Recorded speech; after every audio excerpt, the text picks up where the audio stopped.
আসসালামু আলাইকুম রহমতুল্লাহ। মজারে মজা, মানে ওই বিদেশে বসে সজীব ওয়াজেদ জয় সে 15ই আগস্ট শোক দিবস পালন করার কথা বলেছে। আর দেশের অভ্যন্তরে থেকে ফেসবুক লাইভে যে জেডাই খান পান্না সিনিয়র আইনজীবী, তিনি 15ই আগস্ট পালন করার জন্য দেশবাসীকে আহ্বান জানিয়েছেন এবং আওয়ামী লীগের দলীয়ভাবে 15ই আগস্ট পালন করার কথা বলা হয়েছে। এখন এটাকে কেন্দ্র করে আবার গোয়েন্দা সংস্থা নাকি বলছে যে 14টা জেলায় নাশকতা চালাতে পারে আওয়ামী লীগ। তারই বা সূত্র ধরে বা সোর্স ধরে তারা ধানমন্ডি 32 নম্বর, জানেন যে বঙ্গবন্ধু শেখ মুজিবুর রহমান যেখান থেকে বাংলাদেশ স্বাধীন করার ছক এঁকেছিলেন, যেখান থেকেই বাংলাদেশের মুক্তির বার্তা পৌঁছাইছিল, সেই ধানমন্ডি 32 নম্বরের অবস্থা 5ই ফেব্রুয়ারি এদেশের জনগোষ্ঠী কী করেছে আপনারা সেটা জানেন। একটা নির্দিষ্ট মহল, একটা গ্রুপ, তারা ঈর্ষান্বিত হয়ে মুজিবের ওই প্রতি ঈর্ষান্বিত হয়ে কী করেছে সেটা আপনারা জানেন। আজকে যখন বাংলাদেশে আওয়ামী লীগ অনুপস্থিত, সেখানে ধানমন্ডি কে বা কারা যাবে, হয়তো বা জেডাই খান পান্নার মতো কিছু লোক যাইতে পারে।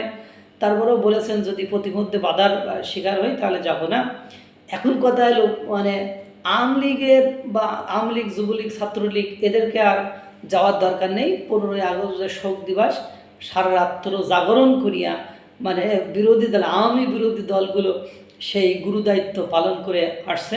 আপনারা বরং বাড়িতে খিচুড়ি রান্না করে খান, ওরা শোকটা ঠিকঠাক করে ওখানে যে পালন করুক। কারণ ইতিমধ্যে সেখানে আর্মি, সেনাবাহিনী, পুলিশ, সব বাহিনী সেখানে উপস্থিত, সেখানে সাজোয়া যান পর্যন্ত উপস্থিত। সেখানে আবার এই শিবিরের এক নেতাকে উদম পিটিয়েছে এই ছাত্র দলের কুলাবান। আওয়ামী লীগ, ছাত্রলীগ ট্যাগ দিয়ে পর্যন্ত 3 জনকে অর্ধউলঙ্গ করা শেষ। তারা অবশ্যই একজন শিবির, পরীক্ষিত শিবির, সে ঢাকা কলেজের শিবিরের সভাপতি না সম্পাদক কী বললো, এই আর বাকি 2 জনকে র্যাম্পার্ট পেদায় জামা কাপড় খুলে ফেলেছে। তো এগুলো চলতে থাকুক। এখানে শোকের আবার নতুন করে কামড়াকামড়ি নিজেদের মধ্যে করেন। ভালো লাগতেছে আমাদের।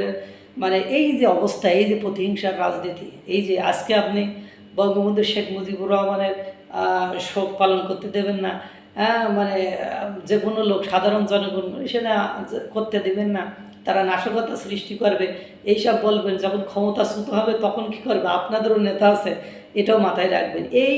এই হিংসা, এই বিদ্বেষ, হিংসা মানুষের সবচেয়ে ক্ষতিকর একটা জিনিস। যেমন আপনি যদি হিংসা করেন তাহলে আপনার কোনো লাভ হয় না, আপনার বরঞ্চ শত্রু বাড়ে, আপনার এহকাল পরকাল দুটোই নষ্ট হয়। সুতরাং এই যে হিংসার রাজনীতি, প্রতিহিংসার রাজনীতি সৃষ্টি করলেন বা এটা করছেন, এটা আমাদের বাংলাদেশের মানুষের জন্য খুব বেশি কল্যাণকর, সুখকর হবে বলে আমার মনে হয় না।